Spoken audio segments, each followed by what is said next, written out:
काय झालं रे बा? मंडळी काय बसली? कार्यक्रम काय चाललेला? मध्येच आपला स्त्रिया घे पोत घे म्हणे.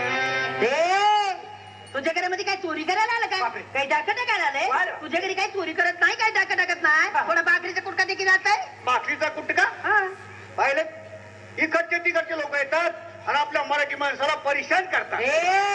इकडचं तिकडचं म्हणताय का मला? अरे भाऊ, तुझ्याच मराठी मातीमध्ये जन्माला आलेलं छोटस संस्काराचं फुल आहे, भारूड म्हणतात मला. भारूड? आणि हे काय भानगड आहे? भानगड? अरे माणसांनी भानगडी करू नये म्हणून संतांनी काढलेल्या प्रबोधनाच्या कारखान्याचं प्रोडक्शन म्हणजे भारूड. देण्याकडे भाकर घेतलं काय नाही? काय नाही? अरे नाही द्यायचं ते देऊ नको, पण मी काय म्हणते ते ऐकून तर घेशील की नाही? कारण तू जर ऐकून घेतलं ना तर बुरगुंडा होईल. हसू आला भाऊ तुला? मला कसं काय? अरे तुलाच नाही, इथं जमलेल्या सगळ्यांना बुरगुंडा होईल. बुरगुंडा म्हणजे तुला काय वाटलं? मुलं बाळ?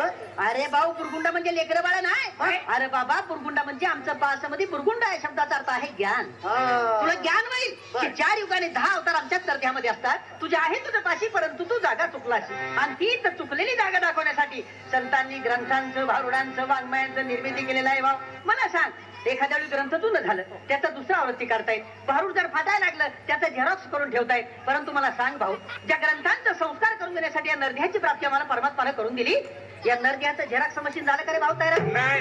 म्हणून म्हणतोय मी की तू जर माझं ऐकलं ना तर बुरगुंडा होईल वैया गे, तुला बुरगुंडा होईल, बुरगुंडा होईल वैया गे, तुला बुरगुंडा होईल, बुरगुंडा होईल वैया गे, तुला बुरगुंडा होईल. अरे तुला होईल वैया, मला बी होईल, तुला बी होईल वैया, मला बी होईल. अरे तुला बी होईल वैया, मला बी होईल, तुला बी होईल वैया, मला बी होईल. अरे बुरगुंडा होईल वैया गे, तुला बुरगुंडा होईल, बुरगुंडा होईल वैया गे, तुला बुरगुंडा होईल, बुरगुंडा होईल वैया गे, तुला बुरगुंडा होईल. अनादी नवल झाले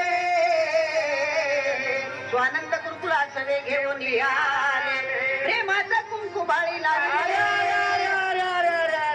काय झालं रे बाई? काय झालं का कुंकू विकायला आली काय? मग आता कुंकू ऐकणार तर काय वाटतंय तुला? आमच्या माता बहिणी कुंकू लावत नाही. आमच्या या आया बहिणी आता कुंकू नाही लावत नाही. काय लावते मग? तसा साडीचा रंग, तसा टिकलीचा रंग. मग मॅचिंग म्हण ना. मॅचिंग जसं साडीचा रंग आहे तसं टिकलीचा रंग याला मॅचिंग म्हणतात ना भाऊ. पण खरं सांग भाऊ, या वरच्या रंगांचं मॅचिंग तर कधीही करता येईल, परंतु संसारामध्ये खरा आनंद, खरं सुख भोगायचं असेल तर नेचर मॅचिंग असं असं नाही वाटत. नेचर मॅचिंग असेल तर या वरच्या रंगांना महत्व आहे. मी म्हणत नाही आई माझं कुंकू लावून तुझं टिकली लावू नको, परंतु टिकलीच्या रूपानं सौभाग्याचं दान किती ठिकाणी वाटत फिरतं आमचं माऊली. अरे भाऊ, सकाळी उठलं, बाथरूम मध्ये गेलं, बाथरूमची भिंत सौभाग्यवती भव, बाहेर आलं, आरशा पुढे बसलं, आरसा सौभाग्यवती भव. मी म्हणत नाही आई माझं कुंकू लाव, परंतु कुंकू लावण्याच्या पाठीमागं काहीतरी शास्त्रीय कारण. कुठं लावलं जाते कुंकू? कुंकू हे कपड्यावर लावलं जातं. अरे भाऊ, कपाळावरच लावलं जाते, परंतु आदमी आणि ब्रह्मरंध्राच्या मधोमध्य पेट्युटरी ग्लँड आहे, ज्याच्यावरती कुंकू लावल्यामुळे आमच्या महिलेचं मानसिक संतुलन कायम राहतंय. कारण महिलेचा मेंदू अतिशय संवेदनाक्षम असतंय आणि महिला मेंदूच्या संवेदना कायम राखण्याचं रडारचं काम ते कुंकू करतंय. म्हणून म्हणताय कपाळावर कुंकू लाव, कारण कुंकू हे चिंचोका आणि हळदीपासून बनलेलं असतंय. एखाद्या वेळी इंचू चावला ना रे भाऊ तर चिंचोका उगाळून लावून बघ, विंचवाचं धर उतरवण्याची ताकद त्या चिंचोक्यात आहे. मग खरं सांगाय, जर विंचवाचं धर उतरवण्याची ताकद त्या चिंचोक्यात आहे तर त्याच चिंचोक्यापासून तयार झालेलं कुंकू जर तुझ्या कपाळावर लागलं तर तुझ्या डोक्यावरचं टेन्शन नाही का कमी होणार? बघ आई बघ बघ, तुला कुंकू लावायचं सांगितल्याबरोबर पुरुषांनी टाळ्या वाजवायला सुरुवात केलं. पण पूर्वीच्या काळी आमच्या पुरुषांना बी शेंडी होता ना रे भाऊ.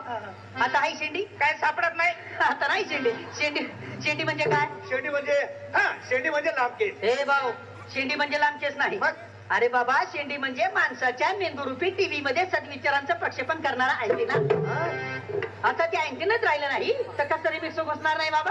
आणि विशेष म्हणजे पुरुषांच्या त्या शेंडीरूपी अँटिनाद्वारे पुरुषांच्या डोक्यामध्ये फक्त एकच चॅनल चालतंय. कोणतं? ओनली मुंबई दूरदर्शन. म्हणजे पुरुषाला एकच काम असतंय की नाही, महिनाभर ड्युटी करणे आणि महिन्याचा पगार एका तारखेला घरामध्ये आणून बायकोच्या हातामध्ये देणे. पण त्या आणलेल्या पगाराचं जीवनभराचं व्यवस्थापन आमच्या याला करावं लागतंय. आणि ते व्यवस्थापन करताना घराचं घर पण राखताना मला सांग आई, तुझ्या डोक्यामध्ये किती प्रकारचे चॅनल चालते? किती? लेकरांचं संगोपन आहे, मुलांचं शिक्षण आहे, मुलींचं शिक्षण आहे, सासू सासऱ्याची सेवा आहे घरामध्ये असले तर. हे सगळे चॅनल तुझ्या डोक्यामध्ये व्यवस्थितरित्या प्रक्षेपित होण्यासाठी तुझ्या डोक्यावरचा हा जो केसांचा आंबाडा आहे ना ताई, हा डिश अँटिना आहे. आता मला सांग, या डिश अँटिनाच्या काड्या जर ब्युटी पार्लर मध्ये जाऊन तू कमी केल्या तर तुझ्या मेंदूरूपी टीव्हीच्या पडद्यावर मुंग्या नाही काय ना? बुरगुंडा होईल वैया गे, तुला बुरगुंडा होईल वैया गे, तुला बुरगुंडा होईल, बुरगुंडा होईल वैया गे, तुला बुरगुंडा होईल. चार युगाची काठी बोदळी दशावतार खेळे.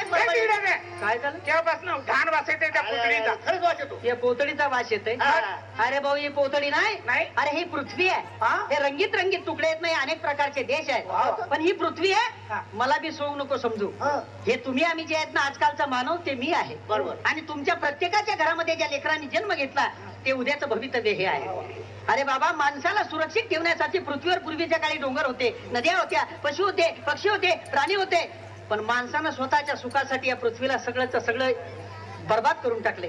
ती बर्बादी म्हणजे माणसाची बर्बादी आहे. म्हणून तुला सांगतोय, आज तू जे काही कमवतोय ना ते याच्यासाठीच ना रे बाबा.